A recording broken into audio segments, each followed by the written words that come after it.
Anthony writes, today at work, we started debating the differences between Mac and Windows on the basis of security. People were discussing having antivirus software like AVG or Kaspersky or et cetera on their Windows machines, but there weren't any Mac owners that did the same. Some of the Windows users mentioned that they only use Windows Defender as their defense to malware. It made me realize that macOS doesn't really have any in-your-face software that is quote-unquote protecting you at all times. Anthony writes, I understand macOS has built-in security like XProtect and Gatekeeper. Is this software essentially doing the same thing as other antivirus software? Also, do you think that macOS is really better at defending malware or viruses beyond the fact that there are less machines running macOS versus Windows?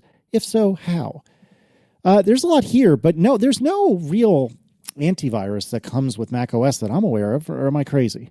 I mean, as this person mentioned, just XProtect, really. But XProtect is really doing, I think it is basically serving as antivirus. Like it is a system thing that runs in the background all the time that silently downloads updates from Apple whenever there is one, and that can be used to target and block the execution of binaries with certain signatures. And that's what antivirus programs do, as far as I know. John, what am I missing here?